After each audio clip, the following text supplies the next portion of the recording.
الحمد لله نحمده ونستعينه ونستغفره ونؤمن به ونتوكل عليه ونعوذ بالله من شرور أنفسنا ومن سيئات أعمالنا من يهده الله فلا مضل له ومن يضلل فلا هادي له وأشهد أن لا إله إلا الله وحده لا شريك له وأشهد أن سيدنا وسندنا ونبينا ومولانا محمدا عبده ورسوله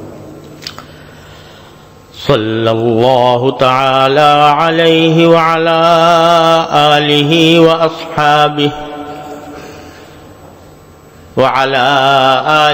وأصحابه وبارك وسلم تسليما كثيرا أما بعد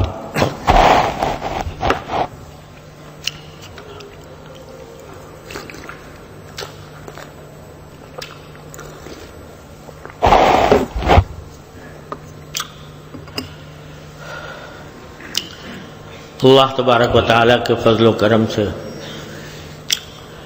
پچھلے 2 اتوار مدینہ منورہ میں اللہ تعالیٰ نے گزارنے کی توفیق عطا فرمائی۔ اس بنا پر پچھلے 2 اتوار میں آپ کی خدمت میں حاضری نہیں ہو پائی۔ اللہ تبارک و تعالیٰ نے یہ دن مدینہ طیبہ کی فضاؤں میں گزارنے کی توفیق عطا فرمائی، جس پر اللہ تعالیٰ کا جتنا شکر ادا کیا جائے کم ہے۔ اور عرصے دراز سے یہ دیکھنے میں آ رہا ہے کہ حرمین شریفین میں لوگوں کی، آنے والوں کی تعداد روز بروز بڑھتی جا رہی ہے۔ الحمدللہ دونوں جگہ پر الحمدللہ مسلمانوں کا ایک عظیم مجمع ہوتا ہے، ہجوم ہوتا ہے، اور کعبہ شریف کے دیوانے اور نبی کریم صلی اللہ علیہ وسلم کے پروانے وہاں پر اتنی تعداد میں جمع ہوتے ہیں کہ پہلے اس کا تصور بھی نہیں ہوا کرتا تھا۔ جب مسجد نبوی کی توسیع ہو رہی تھی، موجودہ مسجد نبوی بن رہی تھی، تو اس وقت ہم یہ سوچتے تھے کہ اتنی بڑی مسجد بنائی جا رہی ہے، اس کو بھرے گا کون؟ اس وقت تصور میں نہیں آتا تھا کہ یہ کیسے بھرے گی، لیکن اب حال یہ ہے کہ وہ بھی تنگ پڑ رہی ہے اور مسلمانوں کا جمع غفیر ہر وقت موجود رہتا ہے۔ یہ سب نبی کریم سرور دو عالم صلی اللہ علیہ وسلم کی کہ عشق و محبت جو ایک مسلمان کے ایمان کا جز ہے، اس کا نتیجہ ہے کہ الحمدللہ اتنی بڑی تعداد میں لوگ وہاں پر پہنچ رہے ہیں۔ پہنچ تو رہے ہیں، ہم جیسے ناکارہ بھی پہنچ جاتے ہیں، اور حقیقت تو یہ ہے کہ سرکار دو عالم صلی اللہ علیہ وسلم کے بارگاہ میں حاضر ہوتے ہوئے اپنا منہ دکھاتے ہوئے بھی شرم معلوم ہوتی کہ اس سید الاولین والآخرین صلی اللہ علیہ وسلم کی بارگاہ میں ہم کس منہ سے جائیں؟ ہمارے اعمال، ہمارے اخلاق، ہمارے کام جو سنت کے مطابق ہونے چاہیے تھے، اس میں کوتاہیاں ہی کوتاہیاں ہیں، تو سرکار دو عالم صلی اللہ علیہ وسلم کو کیا منہ دکھائیں؟ سبق ہر مرتبہ یہ ملتا ہے، اللہ تعالیٰ اس پر عمل کی بھی توفیق عطا فرمائے، کہ سرور دو عالم صلی اللہ علیہ وسلم کی محبت کا اصل تقاضا اور اس کا اصل مظہر اتباع سنت ہے. جو جتنا نبی کریم صلی اللہ علیہ وسلم کی سنت کے قریب ہوگا اتنا ہی اس کو نبی کریم صلی اللہ علیہ وسلم سے اور اللہ تبارک و تعالیٰ سے قرب حاصل ہوگا، اور جتنا دور ہوگا تو اتنا ہی اس کو حضور اقدس صلی اللہ علیہ وسلم سے اور اللہ تبارک و تعالیٰ سے دوری ہوگی. اور اتباع سنت زندگی کے ہر شعبے میں، صرف ظاہر میں بھی، باطن میں بھی، عبادات میں بھی، معاملات میں بھی، معاشرت میں بھی، اخلاق میں بھی، ہر چیز میں نبی کریم سرور عالم صلی اللہ علیہ وسلم کی سنت کا اتباع یہ ہے اصل چیز. ورنہ جہاں تک رسول کریم صلی اللہ علیہ وسلم کی زیارت کا تعلق ہے، اللہ بچائے کافروں نے بھی زیارت کی تھی، منافقین نے بھی کی تھی، لیکن ان کو وہ زیارت کرنے کے باوجود وہ رسول کریم صلی اللہ علیہ وسلم کی تعلیمات پر عمل کرنے سے بے بہرہ رہے. تو باوجود زیارت کے، جسمانی قرب کے باوجود وہ محروم رہے سرکار دو عالم صلی اللہ علیہ وسلم کے فیوز سے، آپ کی برکات سے، آپ کے زیارت کی برکات سے. اور جو ایمان لائے اور جنہوں نے محبت اور عشق کے ساتھ سرکار دو عالم صلی اللہ علیہ وسلم کے احکام کی تعمیل کی، وہ ایسے لوگ بن گئے کہ انبیاء کرام کے بعد اس روئے زمین پر ان سے زیادہ مقدس ہستیاں کوئی اور پیدا نہیں، رضی اللہ تعالی عنہم اجمعین. تو اس لیے اصل چیز وہ اتباع سنت ہے. اللہ تعالیٰ کی رسول صلی اللہ علیہ وسلم نے جو طریقہ زندگی کا بتا دیا اپنے قول سے یا عمل سے، وہ ہے اصل چیز.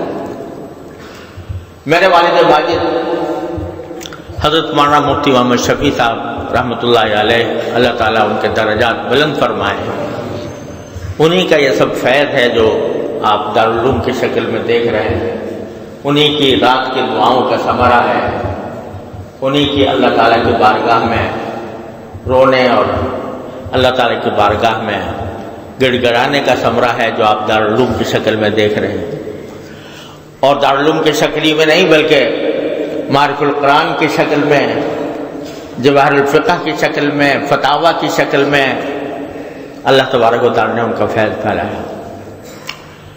ان سے میں نے براہ راست سنا، فرماتے تھے کہ میں جب رسول کریم سرور دو عالم صلی اللہ علیہ وسلم کے روضہ اقدس پر حاضر ہوتا ہوں تو مجھے لوگ تو چاہتے ہیں کہ جو روضہ اقدس کی جالی ہے اس سے جتنا قریب ہو کر سلام عرض کر سکیں کریں، لیکن مجھے ہمت نہیں پڑتی روضہ اقدس کے جالیوں کے قریب جانے کی ہمت نہیں پڑتی. اس واسطے میں پیچھے کھڑا ہو کر، ایک ستون ہے وہاں پر، میں نے ہمیشہ حضرت والد صاحب علیہ کو دیکھا کہ اس ستون کے پیچھے کھڑے ہو کر سلام عرض کرتے تھے. لوگ آگے ہوتے تھے اور وہ پیچھے کھڑے ہو کر سلام عرض کرتے تھے. تو فرمایا کہ ایک دن مجھے خیال آیا کہ تم کتنے محروم ہو کہ لوگ تو رسول کریم صلی اللہ علیہ وسلم کے اتنے قریب چلے جاتے ہیں، جالیوں تک چلے جاتے ہیں، اور تمہیں ہمت ہی نہیں پڑتی آگے بڑھنے کی. رسول کریم صلی اللہ علیہ وسلم کا اتنا قرب جو ممکن ہے وہ بھی حاصل نہیں ہو پاتا. یہ خیال آ رہا تھا دل میں. تو ایک آواز محسوس ہوئی، ایک آواز محسوس ہوئی کہ جیسے کوئی فرما رہے ہیں سرکار دو عالم صلی اللہ علیہ وسلم کہ جو شخص ہماری سنتوں پر عمل کرتا ہے وہ ہم سے قریب ہے چاہے ہزاروں میل دور ہو، اور جو شخص ہماری سنتوں پر عمل نہیں کرتا وہ ہم سے دور ہے، چاہے ہماری جالیوں سے چمٹا ہوا ہو۔ نہیں بلکہ یہ فرمایا کہ آواز یہ آئی، کہہ دو کہ جو ہماری سنت پر عمل کرتا ہے وہ ہم سے قریب ہے، چاہے ہزاروں میل دور بیٹھا ہو، اور جو سنت پر عمل نہیں کرتا وہ ہم سے دور ہے، چاہے ہماری جالیوں سے چمٹا ہوا۔ چونکہ یہ فرمایا گیا تھا کہ کہہ دو، تو اس کا مطلب یہ تھا کہ آپ نے حکم دیا ہے کہ لوگوں تک یہ بات پہنچائی جائے۔ تو حضرت والد ماجد رحمۃ اللہ علیہ جلسوں میں، بیانات میں اس کو بیان کرتے تھے، لیکن اپنا نام نہیں لیتے تھے، کہتے تھے کہ ایک زائر کو روضہ اقدس پہنچنے کے بعد یہ آواز محسوس ہوئی کہ یہ کہا جا رہا ہے، تو یہ پیغام پہنچایا نبی کریم صلی اللہ علیہ وسلم کی طرف سے۔ اور حقیقت میں یہ پیغام، یہ تو ایک کہہ لو، اس کو کشف کہہ لو، یا اس کو غیبی آواز کہہ لو، یا کبھی دل میں القاء کہہ لو، جو بھی صورت ہو، لیکن خود رسول کریم سرور دو عالم صلی اللہ علیہ وسلم سے براہ راست سند صحیح، سند متصل کے ساتھ یہ بات ثابت ہے۔ جب رسول کریم سرور دو عالم صلی اللہ علیہ وسلم نے حضرت معاذ ابن جبل رضی اللہ تعالیٰ عنہ کو یمن بھیجا، اور حضرت معاذ ابن جبل رضی اللہ تعالیٰ عنہ بڑے لاڈلے صحابی تھے رسول کریم صلی اللہ علیہ وسلم، لاڈلے جن کو کہا جائے، اور ان لوگوں میں سے ہیں کہ جن سے رسول کریم صلی اللہ علیہ وسلم نے براہ راست یہ فرمایا، انی احبک یا معاذ، کہ یا معاذ میں تم سے محبت کرتا ہوں، اور یہ فرمایا چونکہ انی احبک یا معاذ فقل اللہم اعنی علی ذکرک و شکرک و حسن عبادتک، میں تم سے محبت کرتا ہوں تو اس لیے تمہیں کہہ رہا ہوں کہ ہر نماز کے بعد یہ دعا مانگا کرو کہ اللہم اعنی علی ذکرک و شکرک و حسن عبادتک۔ اور بڑے عجیب واقعات ہیں حضرت معاذ رضی اللہ تعالیٰ عنہ کے نبی کریم صلی اللہ علیہ وسلم کے ساتھ تعلق اور محبت کے جانبین سے، تو بڑے لاڈلے صحابی ہیں، لیکن دین کے لیے ضرورت تھی کہ ان کو یمن بھیجا جائے۔ یمن میں حاکم بنا کر بھی بھیجنا تھا، وہاں جا کر وہ حاکم بھی بنتے، قاضی بھی بننا تھا، اور وہاں کا انتظام بھی سنبھالنا تھا، کیونکہ وہ علاقہ مسلمان ہو چکا تھا بڑا حصہ، اور وہاں پر کسی حاکم کی ضرورت تھی۔ اور اسی موقع پر رسول کریم صلی اللہ علیہ وسلم نے فرمایا تھا کہ اے معاذ میں تمہیں یمن بھیج رہا ہوں، بتاؤ کہ تم لوگوں کے درمیان فیصلے کیسے کرو گے؟ تو انہوں نے عرض کیا کہ یا رسول اللہ، اللہ کی کتاب کے مطابق، قرآن کریم کے مطابق فیصلے کرو۔ کہا اگر قرآن میں نہ ہو وہ بات تو کیا کرو گے؟ تو فرمایا آپ کی سنت کے مطابق، بسنت رسول صلی اللہ علیہ وسلم۔ حضور نے پوچھا اگر اس میں بھی نہ ہو، کوئی مسئلہ ایسا پیش آ جائے جو قرآن میں بھی مذکور نہیں اور میری سنت میں بھی موجود نہیں، تمہارے علم میں نہیں، پھر کیا کرو گے؟ تو انہوں نے فرمایا اجتہد رأیی یا برأیی، کہ اپنی رائے سے اجتہاد کروں گا، یعنی کوشش کروں گا، قرآن و سنت کے اصولوں کی روشنی میں کوشش کروں گا کہ مسئلہ نکالوں اور پھر اس کے مطابق فیصلہ کروں۔ وہیں سے یہ اجتہاد کا لفظ ہے حضرت معاذ سے رضی اللہ تعالیٰ عنہ، جس کو آج پتہ نہیں لوگ کیا کیا معنی اس کو پہناتے ہیں اجتہاد کو، اور عجیب عجیب تصورات لوگوں نے گھڑ رکھے ہیں۔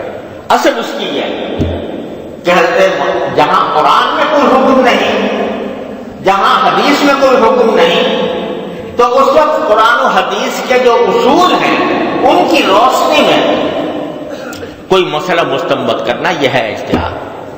تو حضرت معاذ سے آپ نے جاتے جاتے یہ ایک بہت بڑا اصول جو ہے حضرت معاذ بن جبل رضی اللہ تعالیٰ عنہ کے ذریعے امت تک پہنچا۔ تو جب یمن بھیجا اور روانہ ہونے لگے حضرت معاذ بن جبل، تو ان کو سواری پر بٹھایا اور سرکار دو عالم صلی اللہ علیہ وسلم لگام لے کر ساتھ ساتھ چلے گئے۔ حضرت معاذ گھوڑے پر یا اونٹ پر، مجھے اب یاد نہیں گھوڑا تھا یا اونٹ تھا، اس کے اوپر سوار ہیں حضرت معاذ بن جبل جانے کے لیے، اور رسول کریم صلی اللہ علیہ وسلم ان کو پہنچانے کے لیے اونٹ کی مہار یا گھوڑے کی لگام ہاتھ میں لے کر ان کو پہنچانے کے لیے جا رہے ہیں۔ سارا مدینہ منورہ سے باہر نکل گئے یمن کی طرف، اور جب اب حضرت معاذ رضی اللہ تعالیٰ عنہ حضور اقدس صلی اللہ علیہ وسلم کے عاشق اور رسول کریم صلی اللہ علیہ وسلم وہ جنہوں نے صاف صاف کہہ دیا انی احبک یا معاذ، تو کیا کیفیت ہوگی جدا کرتے ہوئے۔ اب یمن وہاں سے بہت بڑا فاصلہ تھا، یہ نہیں ہے کہ آدمی 1 گھنٹے میں ہوائی جہاز میں سوار ہوا اور وہاں پہنچ گیا، گھوڑوں اور اونٹوں سے سفر ہوتا تھا۔ تو حضرت معاذ کے دل پر بھی اثر تھا کہ میں رسول اللہ صلی اللہ علیہ وسلم سے دور جا رہا ہوں، سرکار دو عالم صلی اللہ علیہ وسلم کے قلب مبارک پر بھی اثر تھا کہ یہ مجھ سے دور جا رہے ہیں۔ تو کچھ دیر ساتھ چلے سرکار دو عالم صلی اللہ علیہ وسلم حضرت معاذ کے ساتھ چلے، اس کے بعد ایک جملہ فرمایا کہ معاذ شاید آج کے بعد تم مجھ سے مل نہ سکو اور میری قبر پر آؤ،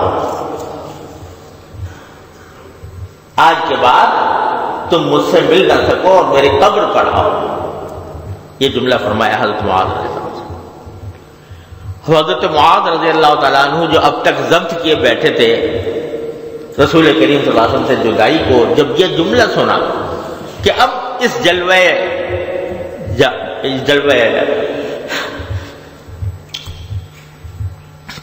رسول کریم صلی اللہ علیہ وسلم کا جلوہ اب نصیب نہیں ہونا، تو نہ جانے کب سے آنسو چھپائے بیٹھے تھے، آنسوؤں کی لڑی بن گئی، رونے لگے۔ رسول کریم صلی اللہ علیہ وسلم نے بھی اس وقت تھوڑی دیر کے لیے حضرت معاذ کی طرف سے چہرہ پھیر کر مدینے کی طرف دیکھنا شروع کر دیا، یعنی اس کیفیت میں اور اس جدائی کی کیفیت میں، اس محبت اور عشق کے عالم میں حضرت معاذ کو دیکھنے کے بجائے کہ جس سے طبیعت پر اور بھی اثر ہو، آپ نے منہ دوسری طرف پھیر لیا تاکہ معاذ ابن جبل کو روتا ہوا نہ دیکھیں رضی اللہ تعالیٰ، اور پھر فرمایا کہ اے معاذ، جو ہماری سنت پر میری سنت پر عمل کرے گا وہ مجھ سے قریب ہے، جو میری سنت پر عمل کرے گا وہ مجھ سے قریب ہے، اور میں اس کو خوشخبری سناتا ہوں چاہے جسمانی طور پر وہ کتنا دور ہو۔ یہ بات آپ نے حضرت معاذ بن جبل رضی اللہ تعالیٰ عنہ سے فرمائی تھی جب ان کو یمن بھیجا، تو وہی بات حضرت والد ماجد رحمۃ اللہ علیہ کے اوپر منکشف ہوئی ایک غیبی آواز کی شکل میں، اور حقیقت حال یہی ہے۔ اگر فرض کرو ایک آدمی پاکستان میں رہتا ہے، ساری زندگی کبھی اس کو روضہ اقدس جانے کا موقع نہیں ملا، اپنے وسائل نہیں تھے کہ جس کی وجہ سے وہ جن کی بنیاد پر جا سکے، نہیں گیا، لیکن سرکار دو عالم صلی اللہ علیہ وسلم کے سنت کے مطابق پوری زندگی گزاری، پوری زندگی رسول کریم صلی اللہ علیہ وسلم کی سنت کے مطابق گزاری، اپنے واجبات پورے ادا کیے، فرائض پورے ادا کیے، اور ہر شعبہ زندگی میں رسول اللہ صلی اللہ علیہ وسلم کی سنت کو اپنایا، تو وہ یقیناً رسول کریم صلی اللہ علیہ وسلم سے اس شخص سے زیادہ قریب ہے جو ہر سال جا کر زیارت کرتا ہے اور نبی کریم صلی اللہ علیہ وسلم کی سنتوں پر عمل نہیں کرتا، اس سے زیادہ قریب۔ آپ نے کیا فرمایا؟ انا وامرأۃ صفاء الخدین کہاتین یوم القیامہ، کہ میں اور ایسی عورت جس کے رخسار مرجھائے ہوئے ہوں فقر کی وجہ سے، فقر و فاقے کی وجہ سے، جس کے رخسار مرجھائے ہوئے ہوں، وہ قیامت کے دن میرے ساتھ اس طرح ہوں گی جیسے یہ دو انگلیاں۔ اور یہ فرمایا انا وکافل الیتیم کہاتین یوم القیامہ، میں اور کسی یتیم کی کفالت کرنے والا وہ مجھ سے اتنا قریب ہوگا جتنا کہ یہ دو انگلیاں آپس میں ایک دوسرے سے قریب۔ تو رسول کریم صلی اللہ علیہ وسلم کے قرب کا دار و مدار در حقیقت آپ کی سنتوں کے اتباع میں ہے۔ اللہ تبارک و تعالیٰ اس کی توفیق عطا فرمائے ہمیں۔ تو ایک وقت تھا جب صحابہ کرام تھے رضی اللہ تعالیٰ عنہم اجمعین، نہ پکی مسجد تھی، نہ کوئی رنگ روغن تھا، ایک چھپر سا پڑا ہوا تھا، گھر بھی چھپر جیسے تھے۔ اس وقت صحابہ کرام اس مسجد میں نماز پڑھتے تھے، اور ایک آج ہے کہ زرق برق عمارتیں ہیں، تو اس زرق برق عمارتوں میں بھی نماز پڑھنے والے موجود ہیں، لیکن ان نمازیوں کے سجدے کچھ اور تھے اور آج نمازیوں کے سجدے کچھ اور ہیں۔ وہ اتباع سنت میں ڈھلے ہوئے تھے، سرکار دو عالم صلی اللہ علیہ وسلم کی سنت میں ڈھلے ہوئے تھے، اس وجہ سے وہ چھپر والی مسجد جس کے اندر رسول کریم صلی اللہ علیہ وسلم سجدے میں جاتے تو بارش کی پانی کے کیچڑ آپ کی پیشانی مبارک پر لگ جاتی تھی، وہ اس میں جو نور تھا، اس میں جو برکت تھی، اس میں جو اللہ تعالیٰ کے ساتھ قرب تھا اور نبی کریم صلی اللہ علیہ وسلم کے ساتھ قرب تھا، وہ آج ان شاندار عمارتوں کے اندر موجود نہیں ہے۔ اقبال مرحوم نے کہا کہ میں ناخوش و بیزار ہوں مرمر کی سلوں سے، میں ناخوش و بیزار ہوں مرمر کی سلوں سے، میرے لیے مٹی کا حرم اور بنا دو۔ تو جب مٹی کا حرم ہوتا تھا اس وقت میں اس کے انوار و برکات کی کیا شان تھی، اور آج مرمر کی سلیں ہیں تو وہ بھی۔ بہرحال یا دوسرے موقع پر اس نے کہا کیا حرم کا تحفہ زمزم کے سوا کچھ بھی نہیں، کیا حرم کا تحفہ زمزم کے سوا کچھ بھی نہیں، یعنی وہاں کا تحفہ حاصل ہونا چاہیے تھا کیا؟ اتباع سنت رسول کریم صلی اللہ علیہ وسلم۔ تو بھائی اللہ تبارک و تعالیٰ اپنے فضل و کرم سے اس حقیقت کو ہمارے دلوں میں بٹھا دے اور اتباع سنت کی توفیق عطا فرمائے۔ اتباع سنت کیا ہے؟ زندگی کو رسول کریم سرور دو عالم صلی اللہ علیہ وسلم کے احکام اور تعلیمات میں ڈھال دینا۔ صرف یہ نہیں ہے کہ بھئی ہم نے داڑھی رکھ لی اور کرتا پہن لیا اور ٹخنوں سے اونچا پاجامہ پہن لیا اور جو ہے صورت مسلمان کسی بنا لی۔ اللہ تعالیٰ کے فضل و کرم سے یہ بھی بڑی عظیم سنتیں ہیں، ان کی بھی کوئی ناقدری نہیں کرنی چاہیے، یہ بڑی عظیم سنتیں ہیں، لیکن سنتیں ان میں موقوف نہیں، اور سنتیں بھی ہیں، اخلاق کی سنتیں، معاملات کی سنتیں، آداب کی سنتیں، کہ رسول کریم صلی اللہ علیہ وسلم کا معاملہ دوسروں کے ساتھ کس طرح ہوتا تھا، کتنی محبت کا معاملہ فرماتے تھے، ہر شخص کے لیے رحمت مجسم تھے، رحمت للعالمین تھے، اور کس طرح اخلاق کے ساتھ کیسے اخلاق آپ نے سکھائے، لوگوں کے ساتھ برتاؤ کیسے کیا، اور ایسے ایسی باتیں کہ وہ ساری اعلیٰ اخلاق. انک لعلی خلق عظیم، قرآن نے گواہی دی کہ آپ عظیم اخلاق کے اوپر ہیں. تو کیا اخلاق تھے کہ اپنا حق چھوڑ دو، جھگڑا نہ کرو. یہ اخلاق تھے کہ نرمی کے ساتھ پیش آؤ، غصہ نہ کرو. یہ اخلاق تھے کہ پڑوسی ہو چاہے غیر مسلم کیوں نہ ہو اس کے ساتھ اچھا سلوک کرو. جو تمہارے رشتہ دار ہیں ان کے حقوق ادا کرو، صلہ رحمی کرو. وہ تمہارے ساتھ زیادتی کریں تو تم زیادتی کا جواب اچھائی سے دو. یہ سب سنتیں ہیں رسول کریم سرورت عالم صلی اللہ علیہ وسلم. جب فرمایا کہ کوئی شخص جب خرید و فروخت کرے تو اللہ تعالیٰ اس پر رحم کرتا ہے جو نرم ہو بیچتے وقت بھی، نرم ہو خریدتے وقت بھی، اور نرم ہو اپنا حق مانگتے وقت بھی. بیچنے میں نرم ہو، کوئی بیچارہ نہیں دے سکتا، چلو بھائی چھوڑ دو، تھوڑی سی رعایت کر دو. اور خریدتے وقت بھی نرم ہو کہ یہ نہ ہو کہ بائے کے اوپر بیچنے والے کے اوپر زبردستی کر رہا ہے کہ تم کمی کرو، اور وہ نہیں کرنا چاہتا، اس کا دل نہیں مان رہا، لیکن آپ اس کے سر پر مسلط ہو گئے اور کہے کہ نہیں کم کرو کم کرو کم کرو.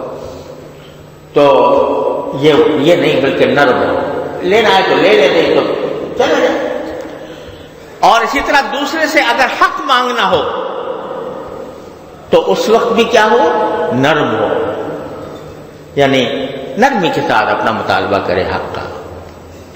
اور تو نرمی سرکار دو عالم صلی اللہ علیہ وسلم نے یہ سکھائی، یہ آپ کی سنت ہے. حضرت عائشہ صدیقہ رضی اللہ تعالیٰ عنہ سے آپ نے فرمایا کہ نرمی کے بارے میں، رفق کے بارے میں، کہ ما دخل فی شیء الا زانہ وما نزع عن شیء الا شانہ. نرمی جس چیز میں بھی داخل ہو جائے گی اس کو زینت بخشے، اس کو خوبصورت بنا دے گی، اور جس چیز سے بھی چھین لی جائے گی، کمی کر لی جائے گی، اس میں عیب پیدا کر دے گی.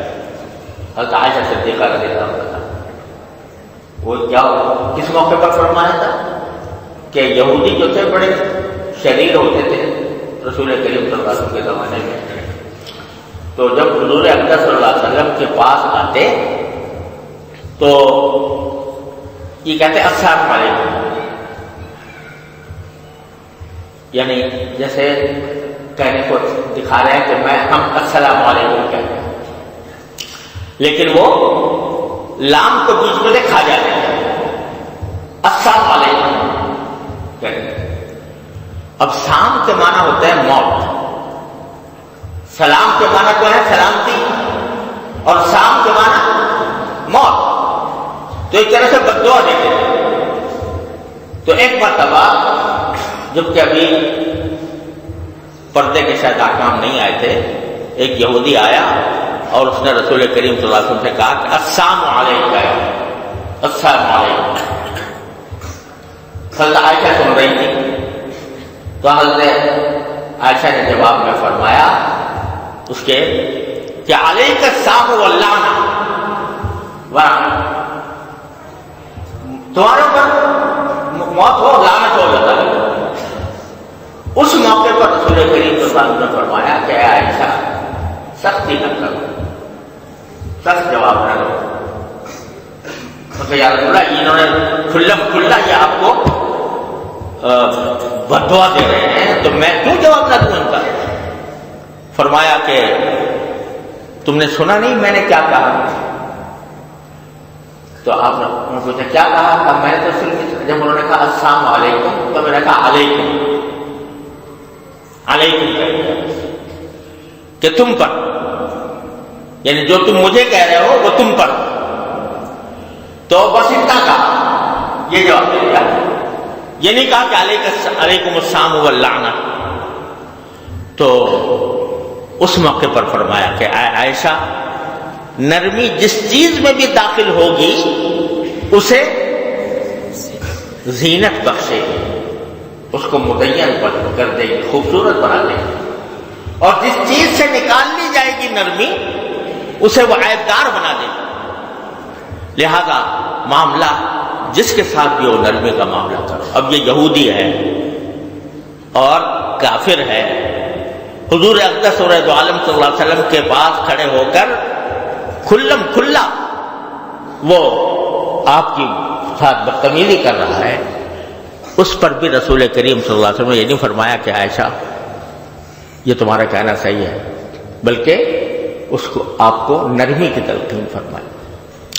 تو ایک مسلمان جو ہے وہ اس کا اتباع سنت کا تقاضا یہ ہے کہ ہر معاملے میں وہ نرمی دکھائے. رحماء بینہم اشداء علی الکفار رحماء بینہم.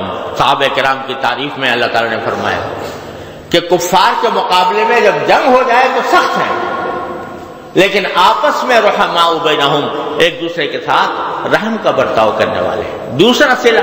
دوسرا زیادتی کر رہا ہے وہ اس کے ساتھ ہے، لیکن میرا فرض یہ ہے کہ میں سنت کی اتباع میں اس کے ساتھ نرمی کا برتاؤ کروں اور اس کے ساتھ صلہ رحمی کروں. یہ ہے اتباع سنت.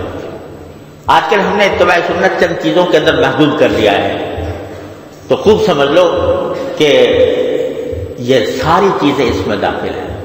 اللہ تعالیٰ کے فضل و کرم سے یہاں پر جو حضرات آتے ہیں ان میں سے اکثر ایسے ہی ہیں جو الحمدللہ ظاہری طور پر نماز روزہ بھی کرتے ہیں اور اپنے ظاہر کے اعتبار سے بھی متبع سنت ہوتے ہیں، لیکن جو معاملات کے اندر، معاشرت کے اندر، اخلاق کے اندر نبی کریم صلی اللہ علیہ وسلم کی سنت پر عمل کرنا یہ بہت کم لوگوں میں ہوتا ہے، بہت کم لوگوں میں ہوتا ہے. اللہ تبارک و تعالیٰ جس کو اہتمام عطا فرماتے ہیں اس بات کا کہ مجھے زندگی کے ہر شعبے میں نبی کریم صلی اللہ علیہ وسلم کی اتباع کرنی ہے، انہی کو پھر یہ معاملہ عطا ہوتا ہے. گالی کا جواب کبھی گالی سے نہیں دیتے، تانے کا جواب تانے سے نہیں دیتے، سختی کا جواب سختی سے نہیں دیتے، نرمی کا معاملہ کرتے ہیں. یہ وہ لوگ ہیں کہ جو نبی کریم سرورت عالم صلی اللہ علیہ وسلم کے متبع ہیں. آپ کو دیکھو کہ مکی زندگی میں کتنا آپ کو ستایا گیا، کتنی آپ کو تکلیفیں پہنچائی گئی. آپ کے سر کی قیمت 100 اونٹ مقرر کر دی گئی اور آپ کے صحابہ کرام پر کتنے ظلم اور ستم توڑے گئے. لیکن جب آپ فاتح کے طور پر داخل ہوئے مکہ مکرمہ کے اندر تو حضرت انس فرماتے ہیں کہ مجھے وہ منظر یاد ہے کہ رسول کریم صلی اللہ علیہ وسلم گھوڑے پر ناقہ پر سوار ہیں اور ناقہ پر سوار ہو کر حرم کی طرف تشریف لے جا رہے ہیں فاتح بن کر. کوئی اور ہوتا تو سینہ تنا ہوا ہوتا، گردن اکڑی ہوئی ہوتی، لیکن سرکار دو عالم صلی اللہ علیہ وسلم نے اپنا سر مبارک جھکایا ہوا ہے اور یہاں تک کہ سینہ مبارک کے ساتھ تھوڑی لگ رہی ہے اور آپ کے آنکھ میں آنسو ہیں اور زبان مبارک پر یہ آیات ہے کہ انا فتحنا لک فتحا مبینا. اور اعلان ہے، عام اعلان، جو لوگ آپ کے خون کے پیاسے تھے، جو لوگ اب آپ کے صحابہ کرام کو ظلم و ستم کے پہاڑ جنہوں نے ان کے اوپر توڑے تھے ان سب کے بارے میں نام لے لے کر اعلان کرتے ہیں. من دخل دار ابی سفیان فهو آمن. جو ابی سفیان کے گھر میں داخل ہو جائے گا اسے، جو ہتھیار ڈال دے گا اسے امن، جو مسجد حرام میں داخل ہو جائے گا اسے امن. اور جب سب جمع ہو گئے وہی لوگ، وہی ظالم جب جمع ہو گئے تو فرمایا لا تثریب علیکم اليوم انتم الطلقاء، آج میں تم پر کوئی ملامت نہیں کروں گا اور تم سب آزاد، سب کو آزادی کا پروانہ عطا فرمایا۔ تو یہ بھی رسول کریم صلی اللہ علیہ وسلم کی سنت۔ تو میرے بھائیوں اور بہنوں، اپنے طرز زندگی کے اندر، اپنے معاملات کے اندر، دوسروں کے ساتھ برتاؤ کے معاملے میں نبی کریم صلی اللہ علیہ وسلم کی سنتوں کو اپنانے کی ضرورت ہے۔ نرمی ہو، حلم ہو، بردباری ہو، تکبر نہ ہو، تواضع ہو،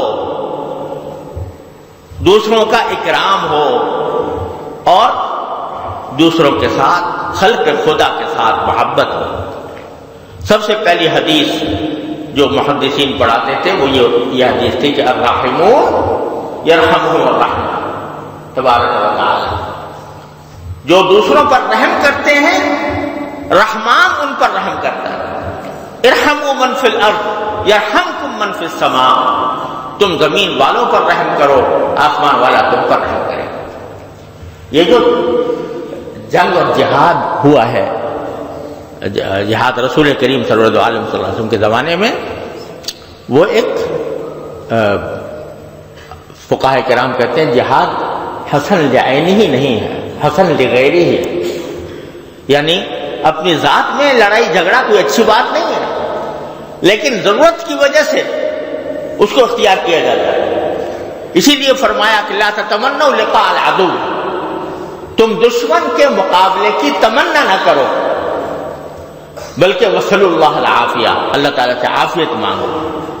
لیکن اگر مقابلہ ہو جائے فاثبتوا، پھر ثابت قدمی کا مظاہرہ کرو اور شجاعت کا مظاہرہ کرو۔ تو یہ وہ بھی در حقیقت ایک رحمت، یہ اس لیے رحمت ہے جیسے کہ کوئی ڈاکٹر جو ہے، کوئی عضو اگر انسان کا گل سڑ جاتا ہے تو اس کا آپریشن کر کے اس کو نکالتا ہے، بظاہر تو وہ ظلم نظر آ رہا ہے کہ اس کو چیر پھاڑ کر رہا ہے، لیکن حقیقت میں وہ رحم ہے۔ اسی طرح جہاد کے اندر اگر آپ نے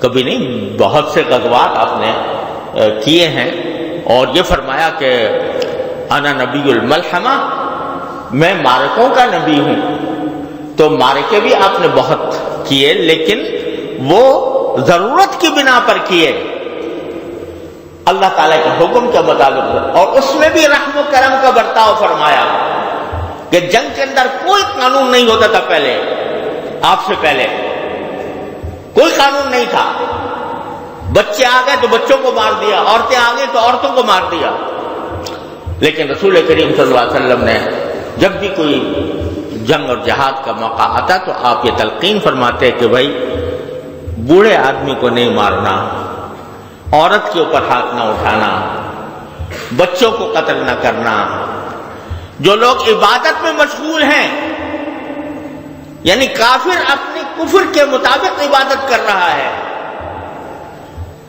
فرض کرو کہ عیسائی ہے، اپنے چرچ میں بیٹھا ہے، عبادت کر رہا ہے، اس کو قتل نہ کرنا۔ یہ ہدایات نبی کریم صلی اللہ علیہ وسلم سے ہر جہاد کے موقع پر آپ نے دی ہیں۔ جنگ پہلے زمانے میں تو ایک جنگل کا قانون تھا، جنگ کے اندر سب کچھ روا تھا، لیکن رسول کریم صلی اللہ علیہ وسلم جنگ کے باقاعدہ قواعد بنائے کہ ان قاعدوں کے مطابق جنگ کی جا سکتی ہے، اس کے خلاف نہیں۔ لوگوں نے اس کے اوپر کتابیں لکھی ہیں، امام محمد رحمۃ اللہ علیہ کے سیر الکبیر اسی موضوع پر ہے، آپ کی ہدایات کے مطابق کس طرح جنگ لڑی جاتی ہے۔ اگر کسی کو قتل کرنا ہے تو مسلح کرنے کو منع فرمایا، ہاتھ پاؤں کاٹنے کو منع فرمایا، اور اسی طریقے سے فرمایا کہ اذا قتلتم فاحسنوا القتلہ، جب مارنا ہی ہو جائے کسی کو تو جتنی آسانی سے مار سکو اس طرح مارو۔ تو ساری یہ باتیں جو ہیں رحم و کرم کا معاملہ، نبی کریم صلی اللہ علیہ وسلم کا، حلم کا، بردباری کا، جھگڑوں سے بچنے کا، یہ سب سنتیں ہیں نبی کریم صلی اللہ علیہ وسلم۔ تو ان کو سب کو اپنانے کی ضرورت ہے. وہ اپنائیں گے تو انشاءاللہ جتنا اپنائیں گے اتنا رسول کریم صلی اللہ علیہ وسلم کے ساتھ قرب حاصل ہوگا. اور آپ کے قرب کا مطلب ہے اللہ تعالیٰ کا قرب، اللہ تعالیٰ کے ساتھ تعلق مضبوط ہوگا. تو بھائیوں اور بہنوں، فکر اس کی کرنی چاہیے کہ ہماری زندگی اتباع سنت کے سانچے میں ڈھلے. ہمارے زندگی کے اندر جو غلطیاں ہیں ان کا جائزہ لینا چاہیے. جو سنت کے خلاف جو کام ہو رہے ہیں ان کا جائزہ لینا چاہیے. ہر شخص اپنے گریبان میں منہ ڈال کر دیکھے کہ آیا میں نماز صحیح پڑھ رہا ہوں، جماعت کے ساتھ ادا کرتا ہوں یا نہیں. اگر نماز میں گڑبڑ ہے یا وہ جماعت کے ساتھ نہیں پڑھتا کوئی شخص، تو اس کا معنی یہ کہ جو سب سے بڑا ستون ہے نماز، سب سے بڑا جو دین کا ستون ہے، اس کو اس نے گرا دیا یا اس میں دراڑ ڈال دی. گھر میں نماز پڑھنا یہ ادائے قاصر ہے، ادھوری نماز ہے وہ جو گھر میں پڑھی جائے. اور ایک مردوں کے لیے، اور مرد جو ہیں ان کے وہ دیکھیں کہ نماز میں صحیح جماعت کے ساتھ پڑھ رہا ہوں یا نہیں پڑھ رہا ہوں. اگر جماعت نہیں کر رہا ہے، جماعت میں شریک نہیں ہو رہا ہے، آج سے عہد کریں کہ ایسا کرنا ہے. اور اپنے نماز کے اندر جتنا خشوع پیدا کرنا چاہیے اس کی کوشش کرے کہ خشوع کے ساتھ. یہ نہ ہو کہ چل میں آیا اور گھٹ گھٹ کر کے سب نماز پوری کر لی. جو طریقہ ہوتا ہے سنت کا طریقہ، اس طرح نماز پڑھے. میرا بھی ایک چھوٹا سا رسالہ ہے، نماز سنت کے مطابق پڑھیے. چھوٹا سا رسالہ ہے، اس میں جو غلطیاں ہوتی ہیں نماز کے اندر ان کو بتایا ہے.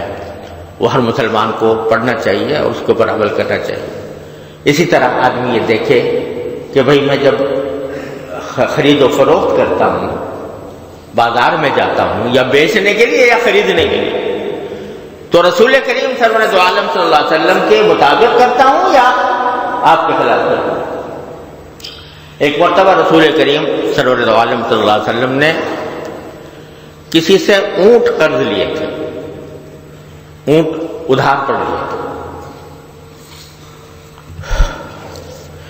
تو جب اس کی ادائیگی کا وقت آیا تو آ کر رسول کریم صلی اللہ علیہ وسلم پر یعنی غصہ ہونے لگا کہ تم اب وقت آ گیا، ابھی تک تم نے ادا نہیں کی. بہت شور مچانے لگا، بظاہر کوئی یہودی ہوگا تو شور مچانے لگا. تو رسول کریم صلی اللہ علیہ وسلم کے صحابہ کہاں برداشت کر سکتے تھے کہ رسول کریم صلی اللہ علیہ وسلم کے اوپر کوئی شخص اس طرح بد کلامی کرے. تو صحابہ کرام نے ارادہ کیا اس کی طرف دوڑے کہ یہ کیا حرکت کر رہا ہے، اس کو سزا دینی چاہیے. تو آپ نے فرمایا دعوہ فإن لصاحب الحق الحق، چھوڑ کچھ زیادہ سختی نہ کرو کیونکہ یہ صاحب حق ہے، یعنی حق ہے اس کا میرے اوپر. تو حق جس کا ہو وہ دوسرے سے اگر کچھ کہہ رہا ہے تو اس کو کچھ کہنے کا حق دے دو، اور پھر جتنا اس کا حق واجب تھا اس سے زیادہ دے دیا. اب اگر کوئی شخص آ کے آپ سے مانگ رہا ہے اور بھائی آپ نے کوئی دیر نہیں کی، آپ نے کوئی انکار نہیں کیا اور آ کر مانگنا شروع کر دیا اور بدتمیزی کے ساتھ، تو آدمی کو ویسے ہی غصہ آئے گا کہ بھائی میں نے کب کہا کہ میں نہیں دوں گا، تمہیں دوں گا، لیکن تم نے خامخواہ غصہ کرنا شروع کر دیا. لیکن رسول کریم صلی اللہ علیہ وسلم نے فرمایا ان لصاحب الحق مقام، یہ کہہ رہا ہے تو کہنے دو اس کو، اور معاملہ نرمی کا معاملہ کرو، اور پھر جتنا حق تھا اس سے زیادہ دے. تو یہ ساری سنتیں ہیں نبی کریم صلی اللہ علیہ وسلم. یہ کتاب جو ایک دم میں نے شروع کی تھی اس میں رسول اکرم صلی اللہ علیہ وسلم، تو اس میں ہمارے حضرت نے یہ ساری سنتیں جمع کی. آپ کا تحمل کیسا تھا، آپ کا عفو درگزر کیسا تھا، آپ کا کہ معاملات دوسروں کے ساتھ کیسے تھے، تو اس کو پڑھنا چاہیے اور پڑھ کر اپنا جائزہ لینا چاہیے.